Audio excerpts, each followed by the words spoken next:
एक बहुत ऊंचे पद पर बैठ जाना, बहुत ऊंचे औहदे पर बैठ जाना और नीचे की ओर देखना, दूसरे का दोष देखना, ये हमारे यहाँ शिव महापुराण नहीं कहते।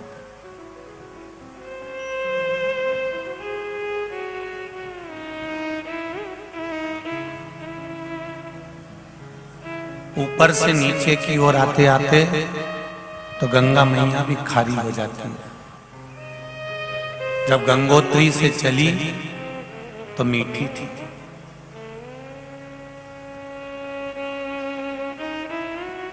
ऋषिकेश पर पहुंची तो भी मीठी थी, हरिद्वार तक आई तो भी मीठी थी, काशी तक पहुंची तो भी मीठी थी। पहुंचते पहुंचते जब वो समुद्र के पास पहुंच गई और समुद्र में जाकर मिल गई तो वो गंगा भी खारी हो गई। ऊपर से नीचे की ओर चलना ये हमारे यहाँ शिव महापुराण नहीं कह रही। शिव पुराण तो कहती है नीचे से धीरे धीरे ऊपर की ओर बढ़ोगे तो कभी खारे नहीं हो पाओगे, मीठे ही बने रहोगे, कभी नहीं खारे हो। कभी किसी कुएं के पानी को तुमने खारा सुना है कि इस कुएं का पानी खारा है? नहीं, क्योंकि कुएं का पानी नीचे से ऊपर की ओर बढ़ता है। जो नीचे से छोटी सी छोटा काम कर कर मैंने साथ ठेला लगाया, मैंने साथ इसकी दुकान करी, मैंने पान की दुकान करी, बड़ी मुश्किल से फिर मुझे एजेंसी मिली, फिर मैंने ये काम किया, फिर मैंने वो काम किया, धीरे धीरे धीरे धीरे जो बढ़ता है, अर्थात जो नीचे से ऊपर की ओर बढ़ता है वो जिंदगी में कभी खारा नहीं हो सकता, वो मीठा की मीठा ही बनता है।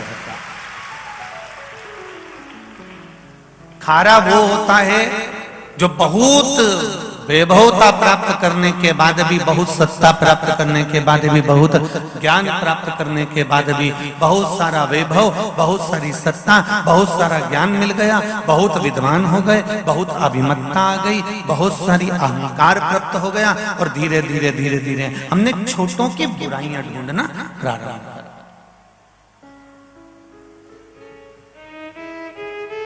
ध्यान देंगे, नेत्र खोलकर दूसरे की बुराई ढूंढने से अच्छा है कि नेत्र बंद कर कर शिव का भजन करते रहो, उसमें सुख मिले। हम दूसरे की बुराई ढूंढने में अगर अपना जीवन लगा रहे हैं, हम दूसरे की बुराई ढूंढने में अपने जीवन को अगर बेकार कर रहे हैं तो ये जीवन की सार्थकता नहीं हो सकती।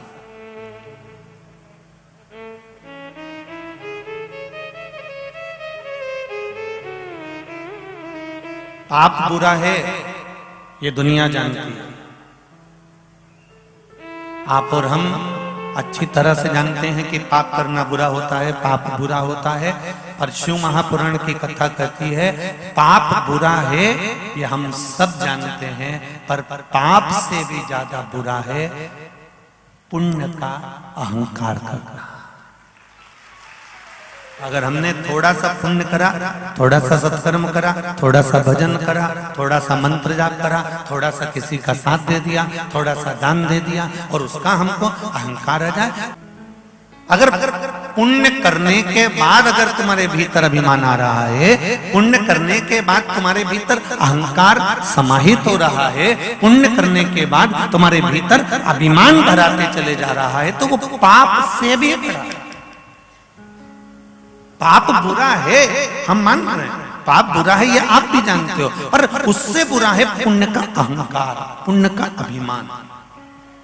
कहीं हमारे भीतर सत्कर्म करते करते अभिमान तो नहीं आ रहा है। हमने एक पशुपति व्रत करा, पशुपति व्रत कर कर हम मंदिर गए, मंदिर में हमने पशुपति व्रत धारण किया और हमने 4 लोगों के सामने मिलकर के दिया, मैंने तो 2 बार पहले कर चुकी हूँ पशुपति व्रत, मैंने तो 3 बार कर लिया पशुपति व्रत। तो भगवान के मंदिर में रहकर पशुपति व्रत धारण कर कर, सोमवार का व्रत धारण कर कर, भगवान का भजन कर कर, यदि तुम शिव मंदिर में ही अपने व्रत का अभिमान प्रकट करोगे तो वो व्रत तुम्हारा लगने वाला नहीं है। उस व्रत की कोई, उस व्रत की कोई मूलता नहीं, उस व्रत की कोई महत्वता नहीं। मैं रोज शिव जी के मंदिर जाती हूँ, रोज झाड़ू लगाती हूँ, रोज आधा घंटा सेवा करती हूँ, मैं बहुत सेवा में लगी रहती हूँ। बाकी की बइयों तो आए नहीं, इधर उधर पानी डोल के चली जाए, परंतु मैं इतनी सेवा करती हूँ। तो तुम किसके लिए कर रहे हो? किसी को दिखावा करना है, किसी को बताना है? तुम सेवा करो, तुम झाड़ू लगाओ शिव मंदिर में, तुम पुताई करो शिव मंदिर में, तुम सफाई करो शिव मंदिर में, जरूरी है। पर निवेदन है, आपने जो शंकर जी के मंदिर में झाड़ू लगाई है, आपने जो निर्माल्य उठाकर विसर्जन करा है, शिव मंदिर में जाकर जो बुआरी काढ़ी है, शिव मंदिर में जाकर जो तुमने दीपदान किया है, शंकर जी के मंदिर में जाकर तुमने जो जाले साफ करे हैं, शिव मंदिर में जाकर तुमने जो पुताई करी है, एक स्मरण आपके पास रहना चाहिए कि आपको कहकर उस फल को समाप्त नहीं करना। हमने जो किया उसका पुण्य हमारा समाप्त हो जाता है यदि हम कह देते, हम यदि बोल देते हैं।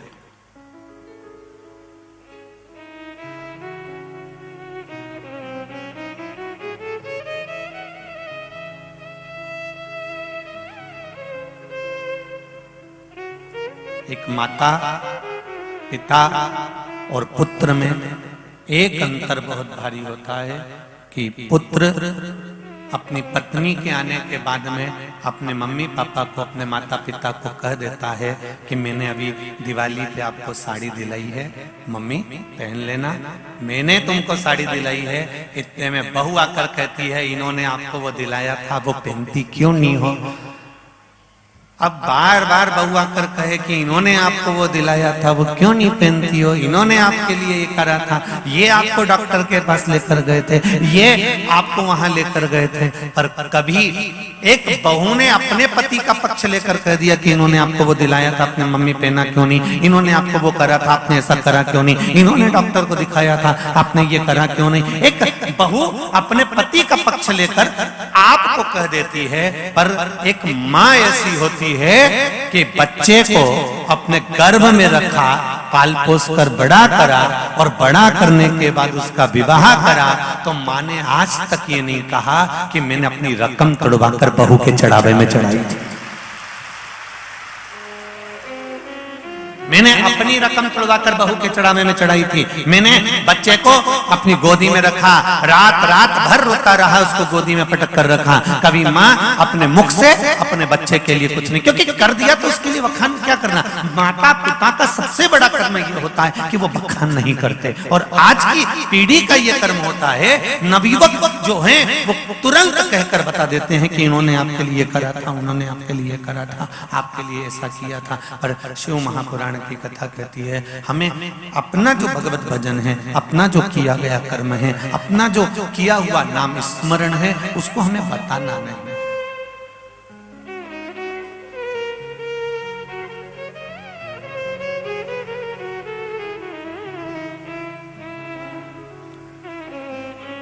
अपनी भक्ति का बल अपने भीतर रखिए। ब्रह्मा जी का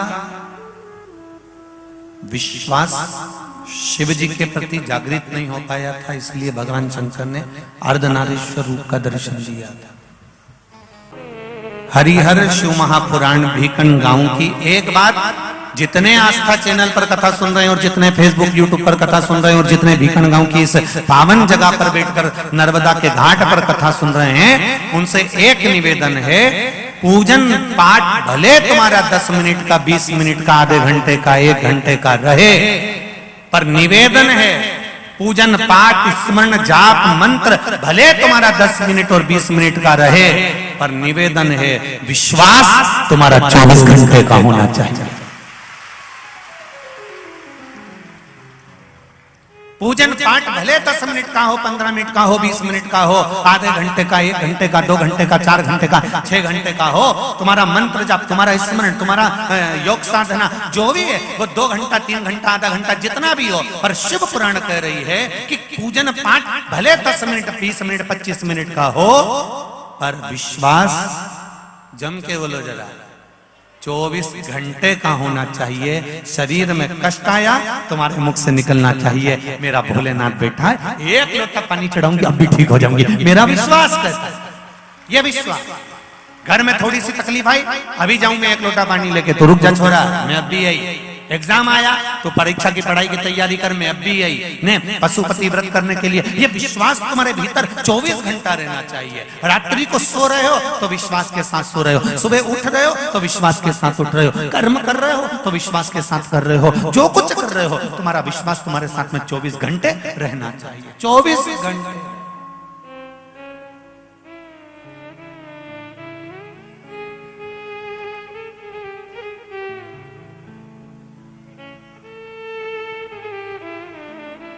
और वो 24 घंटे का जब विश्वास तुम्हारे साथ में रहेगा तो ये निश्चित है तुम शिव में और शिव तुम में समाहित हो जाएगा, अलग नहीं रह पाएगा। विश्वास है तो परमात्मा है। शिव पुराण कह रही है ऊपर से नीचे की ओर नहीं, नीचे से ऊपर की ओर। जब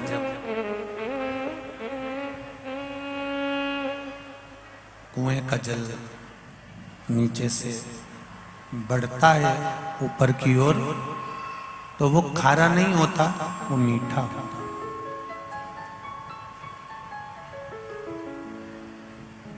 बहुत ऊंचे पदवी पर बैठ जाओ, बहुत विद्वान बन जाओ, खूब सारी सत्ता तुम्हारे पास में आ जाए, खूब सारा वैभव तुम्हारे पास में आ जाए, खूब तुम्हारे पास में धन बहुत बढ़ गया, और मालूम पड़े आप अगर दूसरे की निंदा कर रहे हो, दूसरे की बुराई कर रहे हो या दूसरे में ऐब ढूंढ रहे हो, तो वो श्रेष्ठता शिव महापुराण कहती है ठीक नहीं है।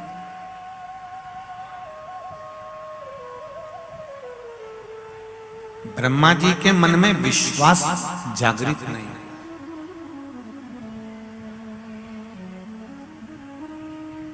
एक निवेदन आप सबसे रहेगा कि शंकर जी के मंदिर में जाओ, एक लोटा जल चढ़ाओ, जल चढ़ाते समय तुम्हारा विश्वास पूर्ण होना चाहिए, एकदम दृढ़ विश्वास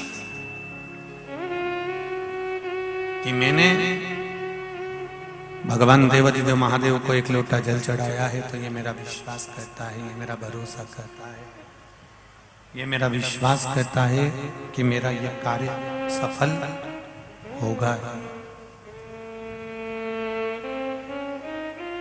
निश्चित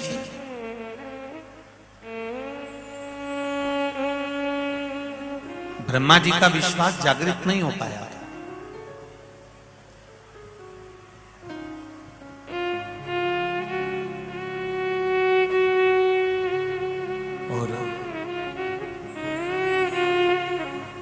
ब्रह्मदेव ने भगवान विष्णु से कहा था कि मेरे पिता आप हो, मुझे आपके पिता का दर्शन करना है। तब भगवान विष्णु और भगवान ब्रह्मा ने एक पर्वत को घुमाना प्रारंभ करा।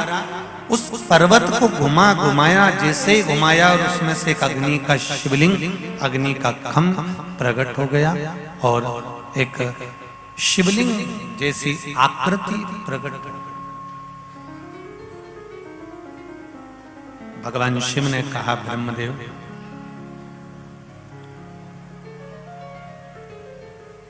ये ब्रह्मा, आप पूछ रहे थे कि भगवान विष्णु के पिता कौन है? तो ब्रह्मा जी कहते हैं हाँ, मेरे मन का संशय था जो मैं मिटाना चाहता हूं। तो भगवान शंकर ने कहा ब्रह्मदेव, आपके पिता भगवान विष्णु हैं और भगवान विष्णु के पिता हम स्वयं हैं, अर्थात ब्रह्मा, विष्णु और महेश शिव कह रहे हैं, परंतु कौन किसका पिता है ये स्मरण आपको ना रहे। आप केवल इतना स्मरण रखें कि कोई छोटा नहीं है, तीनों देव सभी बड़े हैं। ये शंकर ब्रह्मा जी से कह रहा है, शिव यहाँ कोई छोटा नहीं है, यहाँ सब बड़े।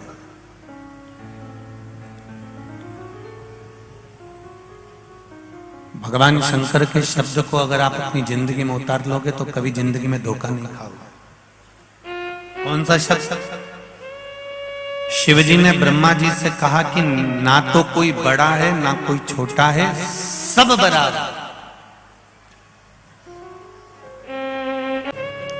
एक मां अपने बेटे को अगर जन्म देती है और गर्भ से अगर उसने जन्म दिया है, 2 बेटों को जन्म दिया है, तो दोनों बेटों को मां ने दूध पिलाया है, बराबर का पिलाया है। यहां पर मेरी माताएं बैठी हैं और इनको स्मरण होगा, ये कभी अपने बच्चों में भेद नहीं करती कि मैं इसको कम दूध पिलाऊंगी कि इसको ज्यादा पिलाऊंगी। मां अपने बच्चे को बराबर का दूध पिलाती है, उसी तरह मां अपने बच्चे को बराबर की परवरिश देती है। मां अपने बच्चों को बराबर का टीकाकरण करवाती है, मां अपने बच्चों को बराबर की शिक्षा प्रदान करती है। बस बच्चे के ऊपर है कि वो कितनी शिक्षा ले रहा है, कितनी विद्वत्ता धारण कर रहा है, ये बच्चे के ऊपर है। मां स्कूल भेज सकती है, मां तैयार कर उसको स्कूल भेज रही है, मां उसको पढ़ा रही है, मां उसको लिखा रही है, मां उसको समय दे रही है, पर बच्चे के ऊपर है कि वो कितना धारण कर रहा है। जैसे एक मां की दृष्टि में बच्चों के प्रति भेद नहीं होता, उसी तरह परमात्मा ने, ब्रह्मा जी ने अपनी जंघा से मनु और शत्रुपा को प्रकट करा था, प्रथम पुरुष प्रथम स्त्री को प्रकट करा था, पर ब्रह्मा जी ने यह नहीं कहा था कि ये ऊंचा होगा कि ये नीचा होगा। ब्रह्मा जी ने कहा था मेरी जंघा से प्रकटे हैं तो सब बराबर होंगे, कोई भेद नहीं किसी, कोई भेद।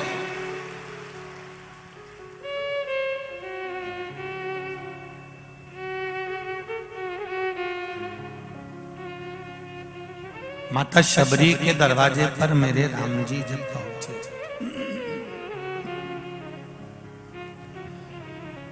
माता शबरी के दरवाजे पर मेरे राम जी जब पहुंचे तो शबरी अम्मा ने, माता शबरी ने राम जी से कहा, राम तुम्हें अपनी पत्नी के लिए, तुम्हें अपनी धर्म पत्नी के लिए रावण को मारने के लिए वन में आना ही पड़ा। गला पकड़ रहा है बाबू।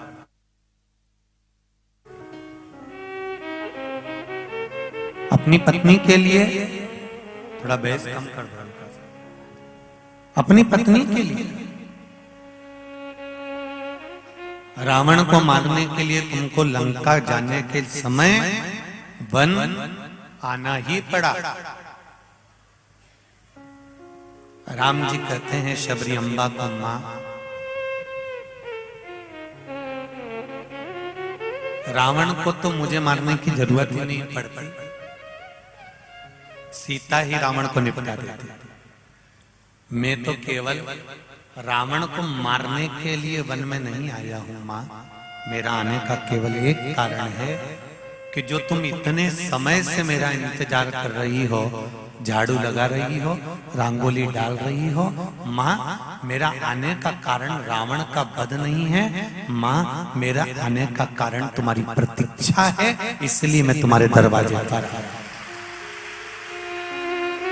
इसलिए मैं तुम्हारे दरवाजे पर पहुंचा हूं।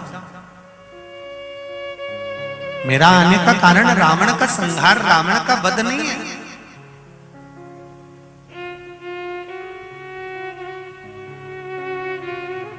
रावण को मारने के लिए मुझे नहीं आना पड़ा, मुझे तो केवल आपकी जो प्रतीक्षा है, आपका जो इंतजार है, आपका जो नियम है, आपका जो रोज बुआरी काटना, रोज रंगोली बनाना, रोज दरवाजे पर जल छीटना, रोज प्रतिदिन मेरा स्मरण करना, इसलिए मैं आया हूं। शिव महापुराण भी यही कहती है, आप कुछ एक नियम अपनी जिंदगी में धारण करो कि मुझे रोज प्रतिदिन शंकर जी के मंदिर जाना है, रोज शिव जी के मंदिर में जाकर 1 लोटा जल चढ़ाना है।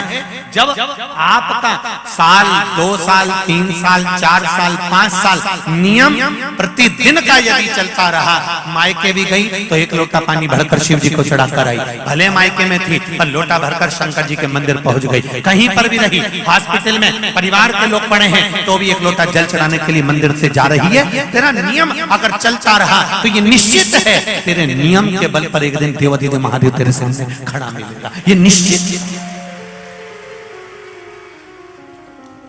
हम नियम नहीं धारण कर पाते पूरा, हमारा नियम, हम हमारे बच्चों को कहते जरूर है जाओ मंदिर में, जाओ जरा मंदिर में, पहले बच्चों को हमें अपना हाथ पकड़कर मंदिर तक लेकर जाना पड़ेगा। चलो मेरे साथ मंदिर, चलो भगवान का भजन करने के लिए, चलो कीर्तन करने के लिए। शिव महापुराण की कथा कहती है, शंकर भगवान से जब भगवान शिव ने कहा कि अपन तीनों एक हैं, तब ब्रह्मा जी के मन में फिर थोड़ा सा भेद उत्पन्न हो गया। यही संशय प्रत्येक जीव के हृदय में उत्पन्न होता है, प्रत्येक जीव के मन में संशय आता जाता है।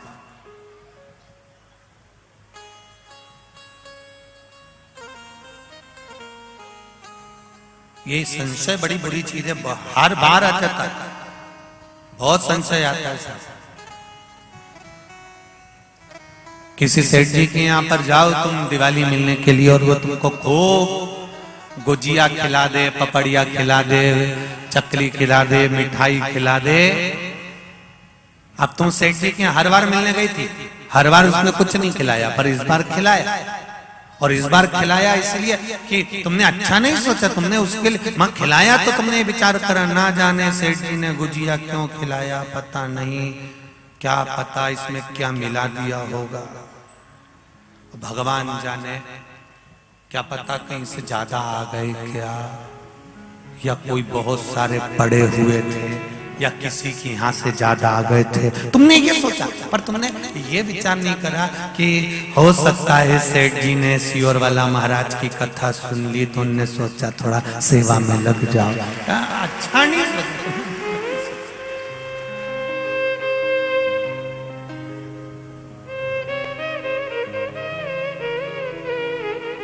अब सेठ जी ने ज्यादा खिला दिया तो तुमने बुरा सोचा, और सेठ जी क्या गई और उसने नहीं खिलाया, पानी तक की नहीं पूछी, तो तुम बाहर निकलते से बोली कहीं पता कहीं छाती पे बांध के ले जाएगा।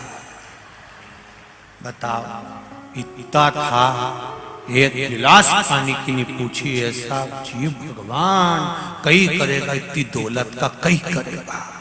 अब बताओ, वो खिलाए तो गति नहीं, और नहीं खिलाए तो गति।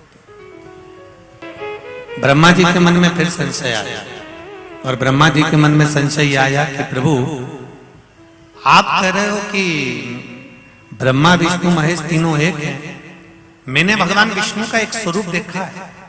ब्रह्मा जी कहते मैंने अपना एक स्वरूप देखा है, पर मैं आप जो बोल रहे हो आपकी वाणी पर विश्वास कैसे करूं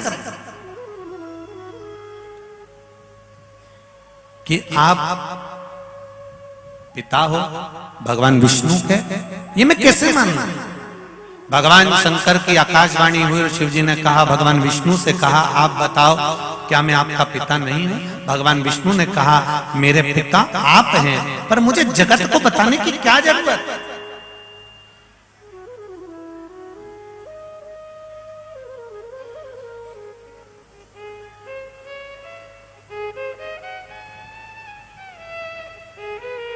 भाई आपको किसी चीज से नफरत है, आपको किसी को बताने की जरूरत क्या है? आपको कोई चीज प्रिय है, आपको वो बताने की जरूरत क्या है? ये तो स्वयं समझ में आ जाता है। जैसे एक जमाई आया और ससुराल आया, और ससुराल में आया और पहली बार शादी के बाद आया, और शादी के बाद आने के बाद सुंदर सा भोजन बना, भोजन बनने के बाद में सारा भोजन तैयार होकर थाली में रखा जमाई साहब के सामने, और उसमें बैंगन की सब्जी भी रख दी, और जमाई को उस बैंगन की सब्जी से नफरत। अब वो बैंगन की सब्जी रखी, तो जमाई ने सोचा कि मुझे बैंगन की सब्जी थाली में होती है तो मुझे खाने का मन भी नहीं करता, पर ससुराल में आया हूँ, एक काम करता हूँ, सबसे पहले मैं बैंगन की सब्जी को खत्म कर देता हूँ। बैंगन की सब्जी खत्म हो जाएगी तो गुलाब जामुन, इमरती, भजिया, पकौड़ा, जलेबी सब खाऊंगा, गुजिया, पपड़िया सब खा जाऊंगा। और उसने एक कोरा लिया और सारी बैंगन की सब्जी के एक ही कोरा में निपटा गया। इतने में साली ने देख लिया, और साली अंदर दौड़ के गई, मम्मी जीजा जी को बैंगन की सब्जी इतनी जोरदार लगी कि एक ही में सब खा गया। अब साली गई तो इतने में सास ने कहा देख लो तुम्हारे जमाई कितने सीधे हैं, जा बेटा वो ले जाओ। और कटोरी ले गई, नहीं जीजा जी लेना पड़ेगा, जीजा जी क्या हूँ मैं नहीं खाऊं, नहीं खाऊं, नहीं जीजा जी हमारा हाथ का तो लेना ही पड़ेगा। और वो बैंगन की सब्जी कटोरी फिर धर गई। अब उन्हें सोचा गुलाब जामुन बाद में खाऊंगा, इमरती बाद में खाऊंगा, भजिया पकौड़ा सब बाद में खाऊंगा, पहले बैंगन की सब्जी। उन्हें एक कोरा में बैंगन की सब्जी फिर लगाई ने, फिर खा गया। अब थाली साफ दिखी, अब इसका मन करा कि गुलाब जामुन खाऊं। इतनी देर में तुरंत पत्नी ने अपने पति को आवाज लगाई, सुनो जी सुनो तो जमाई आया है। इतना सीधा उके 56 भोग प्रिय नहीं जितनी बैंगन की सब्जी हमारा हाथ की प्रिय है।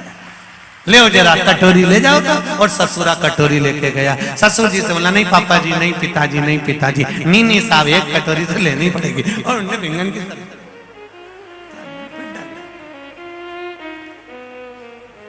अब उन्होंने सोचा अब क्या करूं, फिर मेरी थाली में बैंगन की सब्जी। उसने बेचारा ने सोचा गुजिया पपड़िया सब बाद में खाऊंगा, बैंगन की सब्जी से उसे बहुत नफरत थी। तो उसने कहा पहले थाली में से इसको हटाऊं। और उन्हें सब सब्जी खा गया। इतना में तो सास भगोनी लेके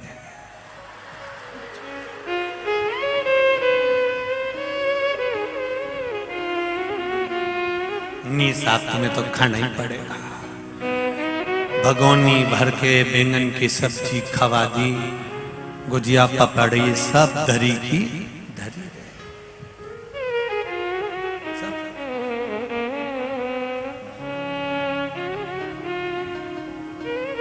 सहजता का विषय यही है। हम क्यों कहें कि हमको ये बुरा है और ये अच्छा।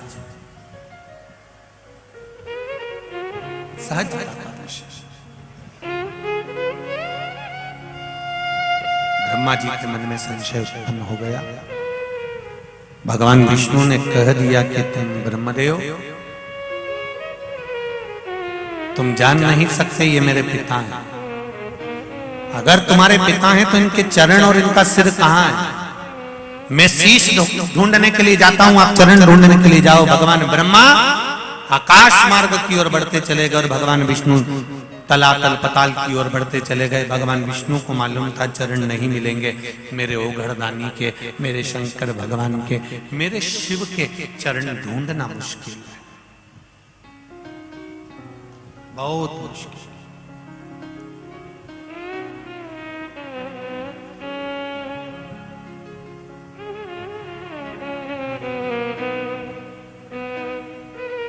ब्रह्मा जी जाते गए जाते गए जाते गए, केतकी के फूल को तोड़ कर लिया है, गौ माता को साथ लिया है।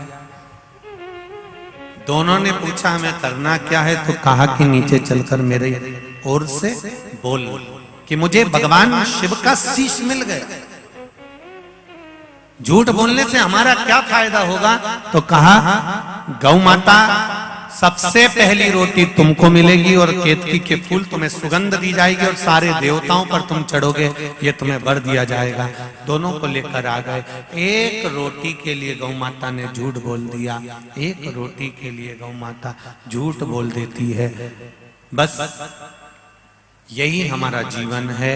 हम भी दुकान पर बैठते हैं, भगवान पेट भरने की जवाबदारी देता है।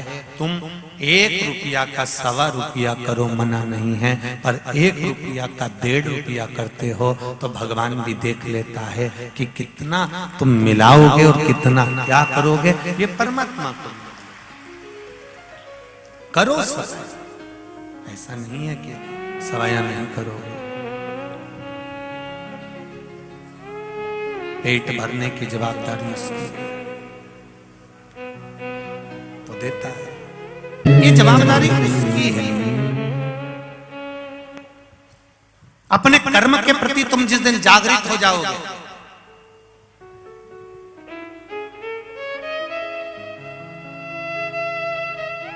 उस दिन जीवन का सारा लक्ष्य तुम्हें प्राप्त हो जाएगा। किसी ने सूर्य नारायण भगवान से पूछा, सूर्य देवता, भगवान ब्रह्मा जी को लोग पूछते हैं, भगवान विष्णु जी को लोग पूछते हैं, भगवान राम जी को लोग पूछते हैं, भगवान कृष्ण को लोग पूछते हैं, भगवान शिव को लोग पूछते हैं, सूर्य नारायण भगवान तुम्हें कोई रोज निमंत्रण नहीं देता, इसके बाद भी तुम रोज अपना कर्म करते हो, रोज चलते रहते हो, रोज अपना कार्य पूर्ण करते हो। सूर्य नारायण भगवान ने कहा ये मेरा कर्म है, कोई मुझे पूछे ना पूछे, कोई मुझे जवाब दे ना दे, कोई मुझे आदर दे ना दे, मेरा कर्म मुझे करना है और कर्म करूंगा तो फल जरूर मिलेगा, ये निश्चित है।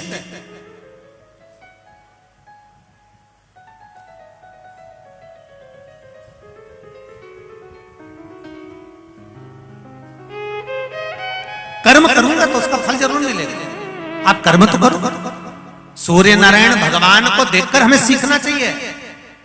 दुनिया के लोगों के रथ के पहिए 4 होते हैं, 2 होते हैं, पर सूर्य नारायण भगवान का रथ का पहिया कितना है?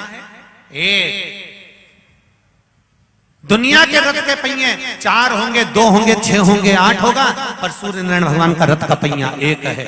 हमें सूर्य नारायण भगवान से सीखना चाहिए कि जिसके रथ के पहिए 1 है, अश्व 7 है, चलाने वाला अरुण जो रथ हाँक रहा है उसका पांव नहीं है, पांव से भी वो विकलांग है, और जो नेति बंधी हुई है, जो रस्सी बंधी हुई है, वो सांपों की बंधी हुई है,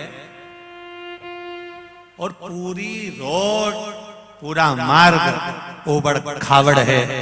इसके बाद भी सूर्य नारायण भगवान रुकते नहीं हैं, चले जा रहे हैं। हमें सूर्य नारायण भगवान से सीखना चाहिए कि जिंदगी में दुख तुम्हारे दरवाजे पर 24 घंटे खड़ा मिलेगा, पर कर्म अगर तुम श्रेष्ठ करते चले जाओगे तो ये निश्चित है मार्ग भी सुलभ होता चला जाएगा।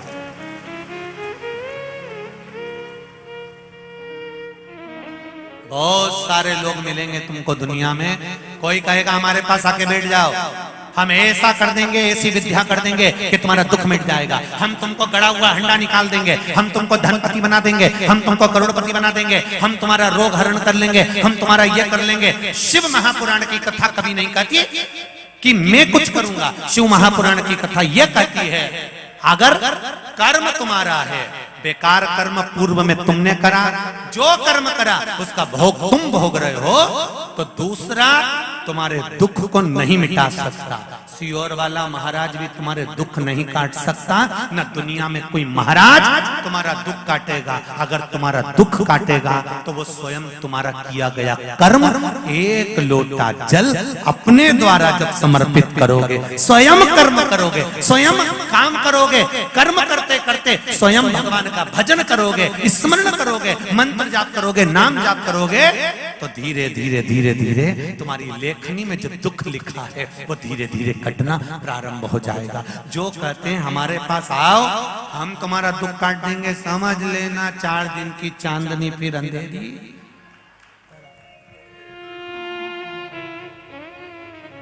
किसी की सामर्थ्यता नहीं है दुख काटने की। अगर कहीं का दुख काटने वाला होता तो मेरे राम जी वन वन नहीं डोलते, सीधे उसी के पास चले जाते और जाकर कह देते मेरा दुख काट दे, मैं काहे को जाऊं जंगल में।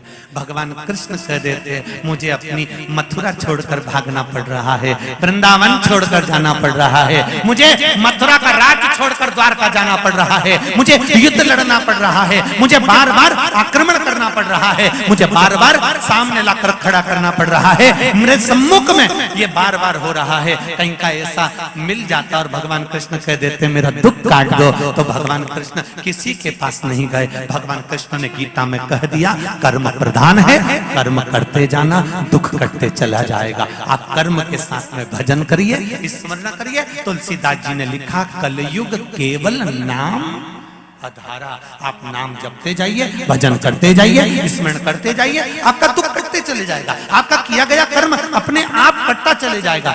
हम दूसरे पर कहते हैं कि वो हमारा दुख काट देगा, वहां चले जाओ, वहां पहुंच जाओ, वहां पहुंच जाओ, वहां से बेल लिया, वहां से बबूटी लिया, वहां से ये लिया, वहां से वो लिया। अपना दुख अपने को ही काटना है। और वो दुख कटेगा कैसे? वो दुख कटने का कारण क्या है? उस दुख को काटने का एक ही तरीका है कि हम भगवान के मंदिर तक जाएं। तेरे मंदिर में आना मेरा काम है और मेरी बिगड़ी बनाना तेरा काम है। बस हम उसकी चौखट तक चले।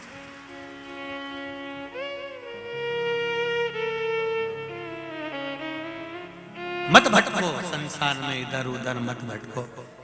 अगर जाना है तो उस परमात्मा की चरण में, उस परमात्मा की शरण में जाए।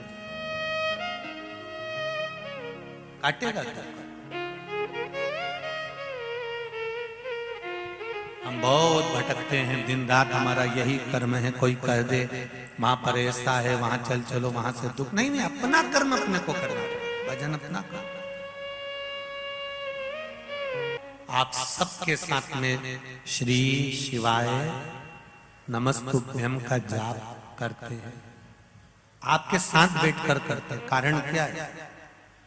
ये लाखों की संख्या में जो आप लोग आए हो, 5 बार श्री शिवाय नमस्तुभ्यम जब बोलते हो, एक व्यक्ति के मुख से 5 बार निकला, और ये लाखों लोग जो कथा श्रवण करने आए हैं, इनके मुख से जब लाखों बार श्री शिवाय नमस्तुभ्यम का जाप निकलता है, तो व्यक्ति के जीवन में कितना भी पाप किया होता है, जैसे चप्पल बाहर ले जाती है, उसी तरह हमारा पाप भी हमसे दूर हो जाता है और हम निर्मल बन जाते हैं। शिव महापुराण की कथा कर रही, आपका विश्वास, आपकी दृढ़ता, आप परमात्मा की ओर जाइए, उसको नमन करिए, मिलेगा।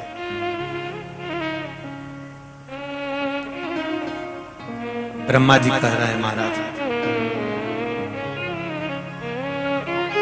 भगवान शिव के सामने आकर ब्रह्मा जी ने भी झूठ बोल दिया, केतकी के फूल ने भी झूठ बोल दिया, गौ माता ने भी झूठ बोल दिया, सब झूठ बोले, पर मेरे नारायण झूठ नहीं बोले।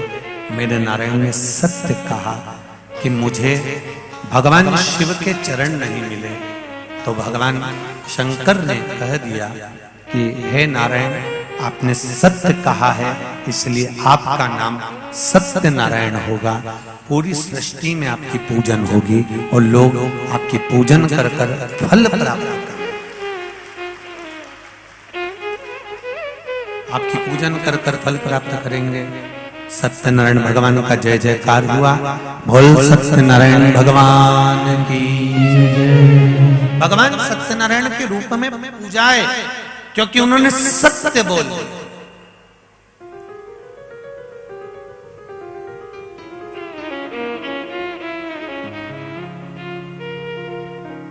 गौ माता ने झूठ बोला, इसलिए गौ माता से कहा तेरा पूरा शरीर पूजा जाएगा, पर तेरा मुख अपूज्य होगा। केतकी के फूल ने झूठ बोला, तो कह दिया भगवान शंकर ने, हे केतकी के फूल सारे देवताओं पर चढ़ेगा, पर शंकर भगवान पर कभी नहीं चढ़ेगा। शिव पर अगर केतकी का फूल अनजाने में भी चढ़ जाता है तो 1000 गौ हत्या के बराबर दोष लग जाता, तो मुझ पर नहीं चढ़ेगा।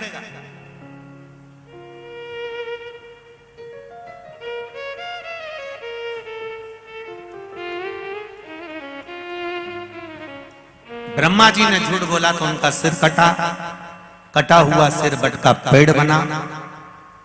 भगवान ने उसका स्मरण कराया।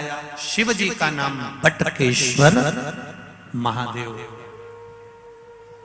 व्यक्ति के जीवन में जब कर्जा बढ़ता है, कहीं कोई व्यक्ति को धन दिया, पैसा दिया, और वो पैसा लौट कर नहीं आता, तब बटकेश्वर महादेव का पूजन किया जाता है। कोई व्यापारी धन खाकर भग गया, पैसा खाकर लेकर भग गया, नहीं दे रहा है, कहीं कर्जा बढ़ते चले जा रहा है, तब बटकेश्वर महादेव का पूजन किया जाता है।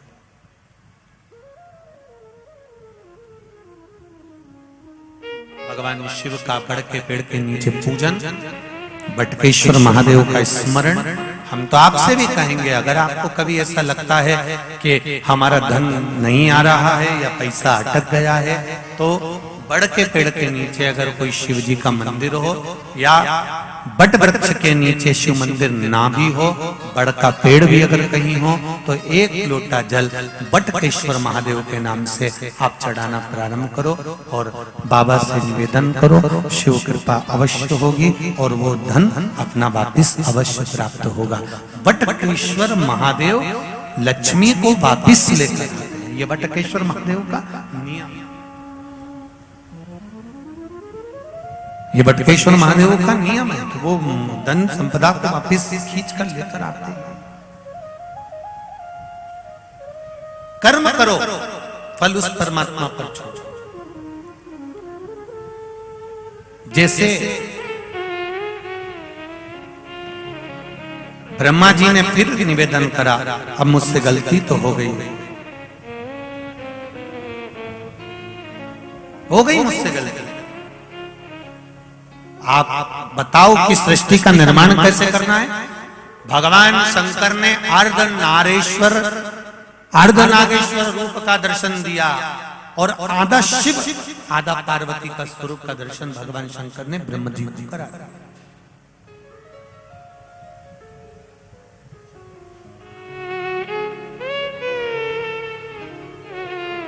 ये अर्धनारीश्वर भगवान का जो फोटो होता है, मूर्ति होती है, ये मंदिर में होना चाहिए। घर में अर्धनारीश्वर भगवान का फोटो या मूर्ति का स्मरण नहीं होता। मंदिर के अंदर लगा हो, मंदिर के अंदर पूजन हो रही हो, मंदिर में अगर चित्र लगा है तो वहां पर वो अधिक फलित होता है, अधिक फल।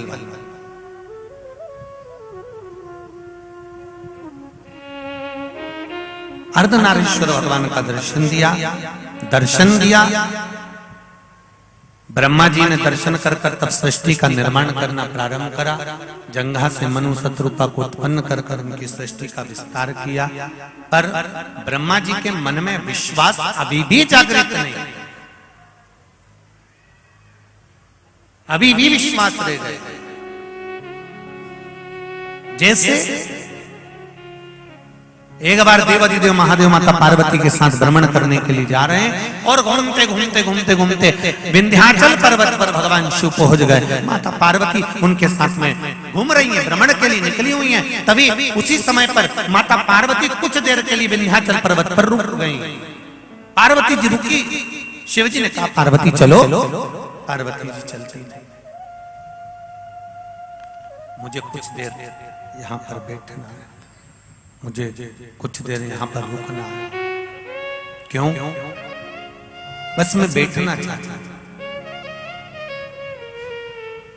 हमारे सनातन धर्म के अंतर्गत एक बात आती है, जब भगवान का मंदिर का दर्शन कर हम लोग जब निकल कर जाते हैं तो कुछ देर उनकी देहली पर, उनके दरवाजे पर, उनके द्वार पर, उनकी चौखट के बाहर कुछ देर बैठते हैं। आपको मालूम है कि नहीं मालूम है? बोलो तो सही, मालूम है ना? कुछ देर, एक क्षण के लिए बैठो, पर बैठो।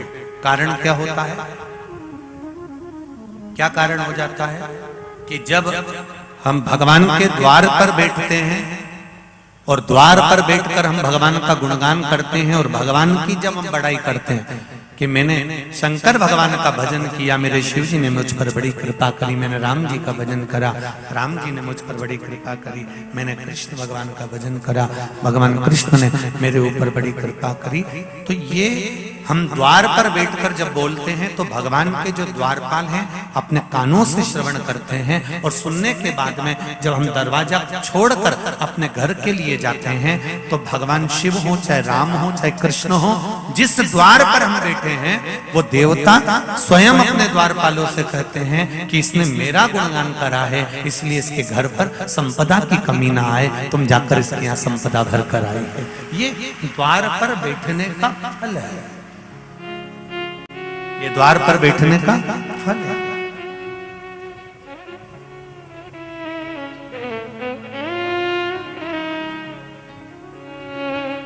भगवान पार्वती मैया बैठी, पार्वती माता बैठी। थोड़ी देर बाद शिव जी ने पार्वती से कहा चलो। पार्वती जी बोली कुछ देर और बैठी।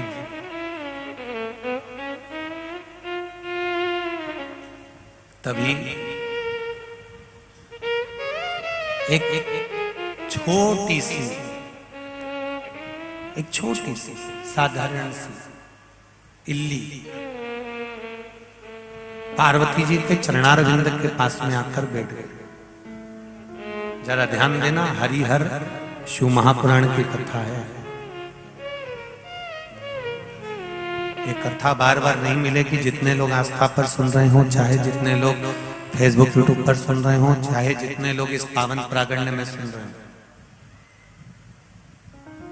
बहुत ध्यान से सुनना।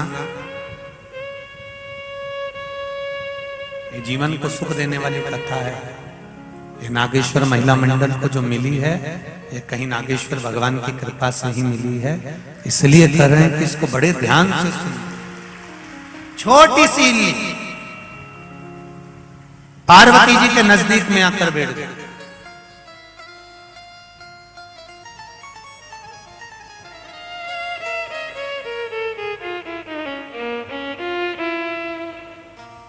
आवाज लगाने लगी,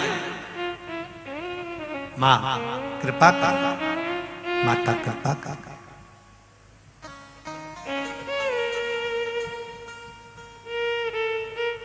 पार्वती जी ने छोटी सी इल्ली की बात अपने कानों से जब सुनी तो पार्वती जी को विश्वास नहीं हुआ, क्या इल्ली बोल सकती है? क्या ये इल्ली, ये छोटी सी इल्ली ये बोलेगी? विश्वास नहीं हुआ माता पार्वती को, भरोसा नहीं। पर फिर पुनः वो इल्ली ने फिर आवाज लगाई, वो इल्ली फिर चिल्लाई, माँ ओ माँ, माँ ओ माँ। इल्ली की आवाज सुनी तो माता पार्वती जी ने एक छोटे से पत्ते पर उस इल्ली को उठाया और उठाकर माता ने पूछा, कौन हो तुम? माँ मैं और मेरा पति, हम दोनों, मैं इल्ली के रूप में हूं और मेरा पति छोटा सा घुन, जो गेहूं में घुन पड़ जाता है, चावल में जो घुन पड़ जाता है, उस घुन के रूप में है माँ, हमारे उद्धार कर दीजिए। पार्वती जी ने पूछा कि पहले तो ये बताओ कि तुम्हें ये इल्ली का जन्म क्यों मिल गया, तेरे पति को घुन का जन्म क्यों मिल गया, कारण क्या था ऐसा, किस कारण से तुम इल्ली और घुन बन गए? तो उसने कहा, माँ एक छोटी सी गलती मेरी जिंदगी में हो गई, मैं नारी थी, मेरा पति पुरुष था, मेरे पति सेठ, मैं उसकी सेठानी थी, मेरे पति की मिष्ठान की दुकान थी, हमारे यहाँ से बहुत मिष्ठान जाता था और मैं निरंतर मिष्ठान का निर्माण करती थी, घर में भोजन बनाती थी। तो फिर तू इल्ली कैसे बन गई? क्या तूने भजन नहीं किया? क्या सेठानी बनने के बाद तूने मंत्र जाप नहीं किया? सेठ बनने के बाद तेरे पति ने भगवान का भजन नहीं किया? सेठानी बनने के बाद तूने कभी भगवान कथा नहीं सुनी? सेठानी बनने के बाद कभी तूने शिव तत्व को नहीं जाना? सेठ बनने के बाद कभी तू शंकर जी के मंदिर नहीं गया? कारण क्या था? उसने कहा, माँ कारण केवल एक था, हमने भजन तो करा, पूजन तो करा, पर गलती, और वही भजन पूजन जो करा उसका ही प्रताप है माँ, जो आज मैं बोल रही हूं और आप सुन रही हो। अगर मैंने भजन नहीं करा होता माँ, तो मेरे शब्द को पार्वती मैया आप सुन नहीं पाती, मैं बोलती बिना तो आप सुन नहीं सकते थे। थोड़ा ध्यान देना इस बात पर, इस चरित्र पर, इस कथा पर थोड़ा सा स्मरण करिएगा। तुम्हारे घर के पास में कोई कुत्ते ने बच्चे दे दिए, कोई जो स्वान होता है, कुत्ता होता है, कोई बाहर, घर के बाहर, थोड़ा ध्यान देना, समझना उसको अपनी भाषा में। एक कुत्ते ने बच्चे दिए, कोई कोई घर की माताओं का ऐसा भाव हो जाता है, कुत्ते ने बच्चे दिए रे बेचारे ने, जा थोड़ा सा दूध रखिया। फिर क्या करेगी? थोड़ी देर बाद घर का कोई कपड़ा पड़ा होगा तो पटक देगी, उस पे बच्चा रखे, बच्चे बैठ जाएंगे। जरा समझना। फिर क्या करेगी? बच्चे छोटे छोटे हैं, फिर उनका एक छोटा सा झोपड़ा जैसा खोखा पटक देगी, या कोई प्लेट पटक देगी, या कोई सामान पटक देगी जिससे ठंड ना लगे उन बच्चों को।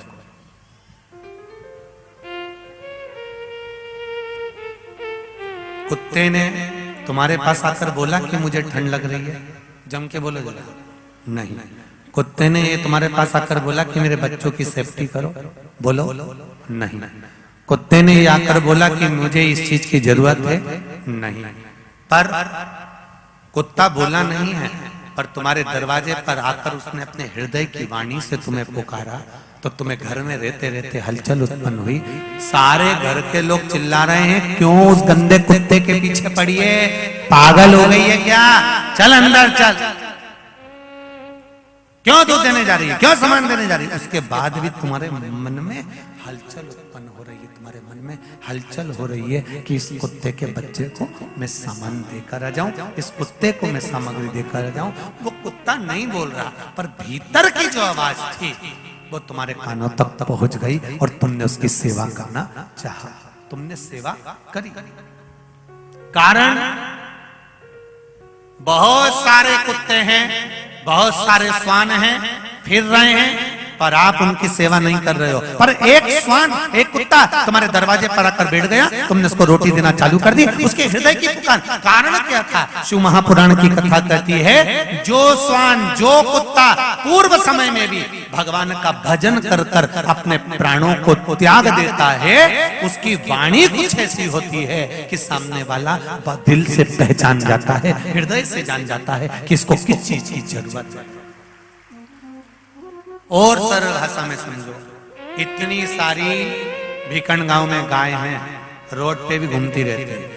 आप आओ अभी इधर से, हम लोग आए यहाँ से सतवा साइड से, तो आप इधर से निकल के आना, रोड पे ढेर सारी गाय है, खूब सारी गाय। और कोई कोई गाय आपके घर में बंधी हुई है, कोई गौ माता आपके घर में सेवा ले रही है। किसी गौ माता को आप बढ़िया अच्छे से मेहंदी लगा रहे हो, हल्दी लगा रहे हो, उन्हें मोहर बांध रहे हो, उन्हें झूमर झुमका बांध रहे हो, गौ माता की पूजन कर रहे हो, सेवा कर रहे हो, आराधना कर रहे हो, उसको रोज चारा भी दे रहे हो, उसको पानी भी पिला रहे हो, उसको भोजन भी करा रहे हो। तो जरा विचार करो, एक गाय सब दूर घूम रही है और एक गाय को सेवा के अनुसार सब कुछ प्राप्त हो रहा है। उसका कारण क्या है? हमारे पूर्व का किया गया कर्म हमारे सम्मुख में लाकर हमको अच्छे घर तक छोड़ देता है। अच्छे घर में छोड़ा तो उसका फल हमको प्राप्त होने लगता है।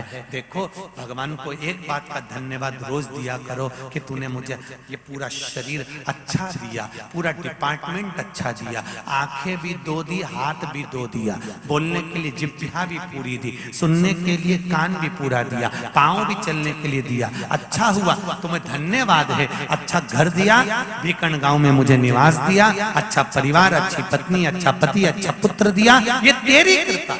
अगर किसी भिखारी के घर में पैदा कर देता और इंदौर के चौराहे पे कटोरा लेके बिठा देता तो बड़ा बुरा लगता। तूने बड़ी कृपा करी जो अच्छे घर में मुझे जन्म दिया। ये परमात्मा को हमें धन्यवाद देना। और हम परमात्मा को धन्यवाद देने की जगह हम परमात्मा को रोज अपनी दशा सुनाते हैं। भगवान तूने बड़ा बुरा कर दिया, हम तो बड़े दुखी हैं। भगवान बोले काय से दुखी? बहुत गरीब हूँ भगवान, बहुत गरीब। भगवान बोले मैंने तुझे करोड़पति बनाकर भेजा था, एक किडनी 5 लाख की दी है, बेचिया जा।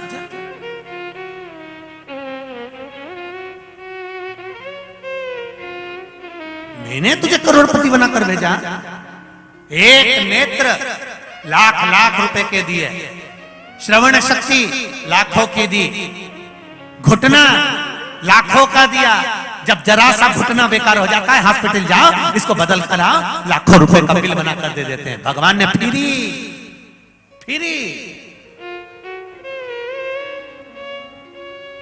पर तुम उसका मोल तत्व नहीं समझ पाए। जो पैसे में मिलता है ना, उसका मोल तत्व लोग समझते हैं। एक बार घुटने का ऑपरेशन कराने के बाद जमीन पे भी नहीं बैठते, मैं तो कुर्सी पे बैठूंगी, हमारा ऑपरेशन संभाल के रखिए, 4 लाख का है, 4 लाख का संभाल के रखिए।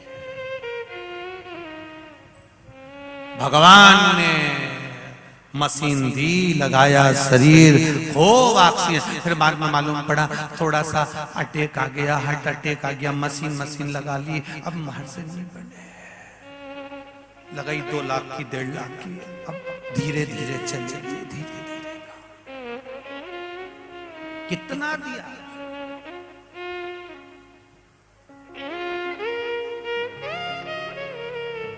कोरोना महामारी में ऑक्सीजन के भी पैसे लग गए और वो परमात्मा फ्री में देता रहा, फ्री में लुटाता रहा। जरा विचार कर, इतना दिया उसने देने में कमी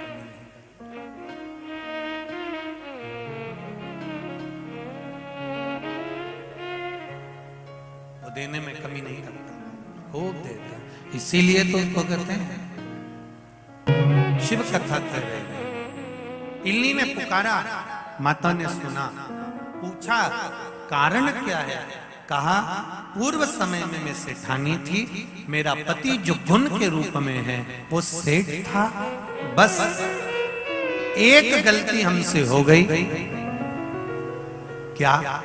जब मैं भोजन का निर्माण करती थी, शंभू, जब मैं भोजन का निर्माण करती थी भोजन का निर्माण करते समय में भोजन के पात्र में से ही भोजन को चख लेती थी।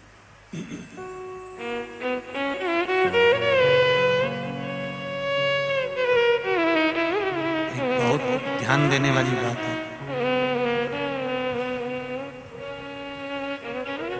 बेलपत्री के वृक्ष में पत्तियों में इल्ली लग जाती है और वो इल्ली बेलपत्री की पत्ती को, जो बेलपत्र होता है उस बेलपत्री की पत्ती को कहीं कहीं से इल्ली खंडित कर देती है। ध्यान है आप लोगों को? किस किस ने देखा है ना? तो कहीं बेलपत्री की पत्ती को वो इल्ली खा जाती है और उसको छेदित कर देती है। बहुत ध्यान दीजिए। भगवान शिव कभी ये नहीं कहते कि मुझे 5, 10, 25, 50 बेलपत्र। भगवान शिव कहते हैं एक बेलपत्र चढ़ाओ पर वो कहीं से खंडित ना हो, कोई इल्ली भी उसको झूठा ना कर पाई हो, केवल हृदय चित्त से नहीं है तो बेलपत्र को जो शिव पर चढ़ी है उसी को धोकर वापिस चढ़ा दो, पर खंडित या इल्ली से खाई हुई बेलपत्र शिव को ना चढ़ाई।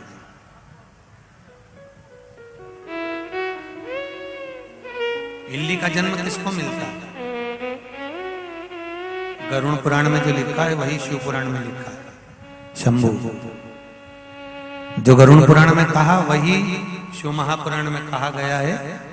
इल्ली का जन्म किसको मिलता है? रसोई घर में भोजन बनाते समय पात्र में से चाय बनाते समय उंगली डालकर चाट लेती है वो इल्ली।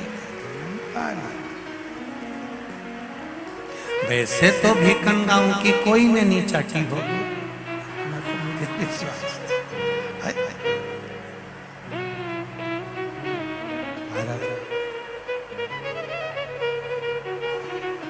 क्या विचारे भी जीजिए।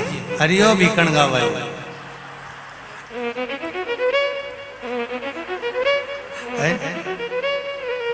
दोनों तीनों पंडाल में जितनी बैठी हो ना जीजियो, बड़े ध्यान से सुनना।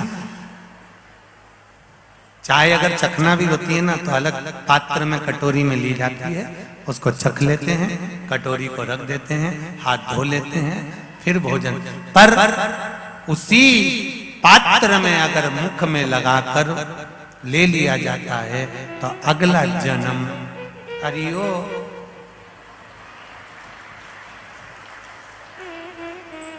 बीकन गांव की जीजियो। ध्यान एक चढ़ाओ, मना नहीं है कि तुम ज्यादा चढ़ाओ, उसमें एक में भी तुम्हारा प्रेम होना चाहिए। थोड़ा करो। इल्ली ने कहा मुझसे गलती हो गई, मैंने भोजन को चख लेती थी इसलिए मुझे इल्ली का जन्म मिला। तो तेरे पति को घुन का जन्म क्यों मिला? उसका क्या कारण है? कहा मेरा पति मिष्ठान की दुकान करता था, सेठ था, सामग्री सिद्ध करता था, मिठाई बनाता था और दुकान पर नई मिठाई जब तैयार होती थी तो उस मिठाई में से थोड़ा सा चख लेता था। इसीलिए हमारे सनातन धर्म में एक बात बड़ी सुंदर कही गई है, केले का ठेला लगाने वाला, सेवफल का ठेला लगाने वाला, किराने की दुकान पर किराना बेचने वाला अपनी दुकान का सामान गादी पर बैठकर कभी नहीं खाता। यहां खाते हैं? जम के बोलो जरा।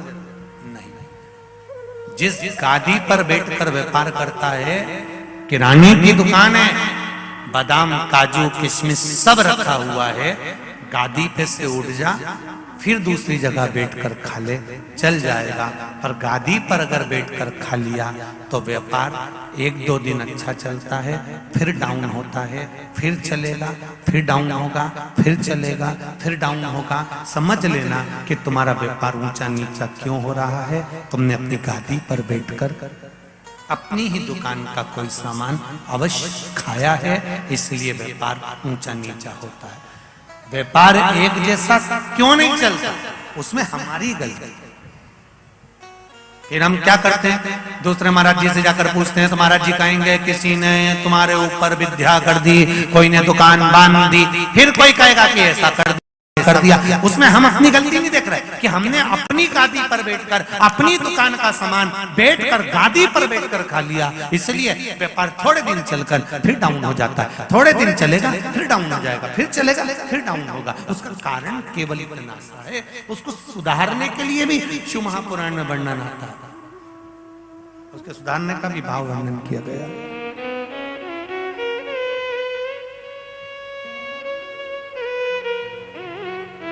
मैं इल्ली बन गई, मेरा पति घुन बन गया, आप कृपा करो मां।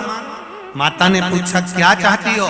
इल्ली और घुन के योनि से हम छूटना चाहते हैं। ठीक है,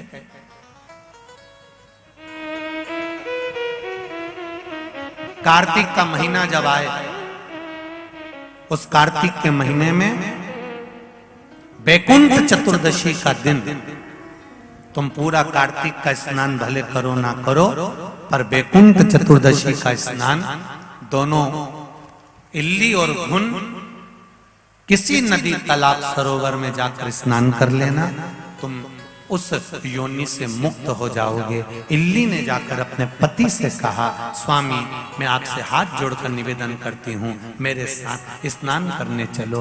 पर पति घुन तो चावल की टंकी में पड़ा हुआ था, इसलिए वो खाने में लगा हुआ था, वो जाना नहीं चाहता था। इल्ली ने खूब निवेदन करा, वो नहीं गए। इल्ली गई, स्नान करा, छूट गई, समय आया, घुन भी मर गया। जो इल्ली के प्राण छूटे तो वो एक राजा के घर में राजकुमारी के रूप में जन्म ले ली, और जो घुन प्राण छोड़ा वो गधा बन गया, क्योंकि उसने पत्नी के कहने पर भी स्नान नहीं कर पाया। राजकुमारी राजा के यहाँ बड़ी हुई, उसका विवाह पक्का हुआ। दूसरे युवराज के साथ जब विवाह हुआ, ये गधा जो बना था ये उसी राजघराने के आसपास घूमा करता था। राजा को मालूम पड़ा कि गधा है, बड़ा अच्छा है, बाजार ढोने के काम आएगा। राजा ने उसने अपने राजघराने में उसको रख लिया। जब राजकुमारी की विदाई होने लगी, तब राजकुमारी जैसे डोली में बैठी तो उसने अपने पिताजी से कहा, मैं अकेली ससुराल नहीं जाना चाहती, इस गधे को भी साथ ले जाना चाहती। जरा ध्यान देना कथा के ऊपर कि इस गधे को भी मुझे लेकर जाना है, मैं अकेली नहीं जाऊंगी ससुराल, इस गधे को मेरी डोली के पीछे बांध दिया जाए।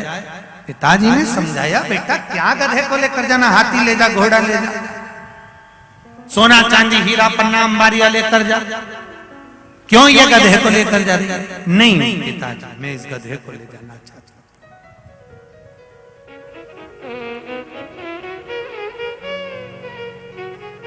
डोली के पीछे बांध दिया गया, गधे को लेकर चली, राजघराने में पहुंच गई, रानी बनकर निवास करा।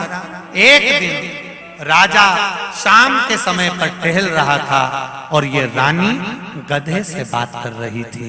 गधे से कहती है, देख मैंने तुझसे कहा था कि मुझे पार्वती माता ने कहा है कि बैकुंठ चतुर्दशी का स्नान कर ले, मुक्ति मिल जाएगी, पर तूने नहीं माना और चावल की टंकी में पड़े रहकर घुन के रूप में तू खाता रहा, अपना भोग विलास नहीं छोड़ा। मैं तुझे फिर कहती हूँ, कभी योग लगे तो एक बार बैकुंठ चतुर्दशी का स्नान जरूर करना।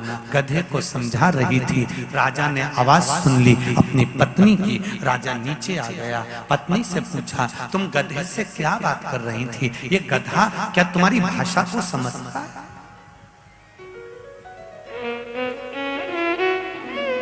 क्या गधा तुम्हारी भाषा को समझता है? शिव महापुराण की कथा कहती है, श्रीमद् भागवत में वर्णन आता है, हाथी ने टेर लगाया तो भगवान दौड़कर आया। चींटी भी अगर पुकारती है तो परमात्मा दौड़कर आता है। आप दिल से अगर भगवान को पुकार रहे हो, भगवान आएगा जरूर, ये निश्चित है। पत्नी ने कहा कि तुम्हें गधे के रूप में, हम बात कर रहे थे, राजा ने सुना, राजा ने अपनी पत्नी से पूछा, सारी बात पत्नी ने समझाई। राजा ने कहा चिंता मत करो, अगर वैकुंठ चतुर्दशी के स्नान से जीव की गति सुधरती है तो पूरे नगर के लोग वैकुंठ चतुर्दशी का स्नान करेंगे। और सब वैकुंठ चतुर्दशी का स्नान करने जाने लगे, पर गधा फिर भी नहीं गया। गधा तो जम के तो बोलो, गधा तो गधा है। किसी व्यक्ति को खूब समझाओ, अपने नगर में कथा हो रही है, गांव में कथा हो रही है, भीकन गांव में कथा हो रही है, इतनी जोरदार कथा हो रही है, अरे दुकान पर बैठकर कमाओगे 3 घंटे 7 दिन तो भगवान को दो, समझाओ परिवार को, अड़ोसी को, धड़ोसी को, कुटुंब को। नहीं समझे गधा नहाने, ऐसा बहुत सारा गधा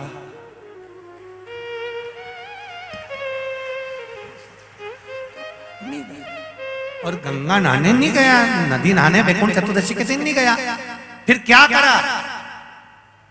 रानी ने राजा से कहा, अपन गंगा नहा कर आएंगे, वैकुंठ चतुर्दशी का स्नान कर आएंगे, पूरे नगर के लोगों से कह दो कोई भी कपड़े गीले की गीले आना, कपड़े कोई सुखा कर मत लाना। और सब वैकुंठ चतुर्दशी का स्नान करने गए, अपना अपना कपड़ा गीला करके लाए, गधे के ऊपर छीट दिया। और गधे पर जैसे छीटा, गधा योनि से छूट गया, भगवान शिव का गुणगान कर कर परमात्मा के धाम चला गया। आपसे भी निवेदन है, कथा सुनकर जाने के बाद रात्रि को कथा थोड़ी बहुत, जितनी यहां से सुनकर जाओ, उस कथा में से थोड़ी सी कथा रात्रि को उनको श्रवण कराने का प्रयास करना। हमने ये बात इंदौर में भी कही थी कि जितनी कथा सुनकर जाओ, उतनी अपने घर में पति को अवश्य थोड़ी देर सुनाओ, अच्छा रहेगा। हमने एक बार कहा तो एक बहू ने सुनकर सुनाई, तीसरे दिन उसका पति कथा में आ गया। पत्नी ने कहा, गुरुजी मेरा पति कथा में आया है। हमने कहा बेन मिलवाना जरूर हो।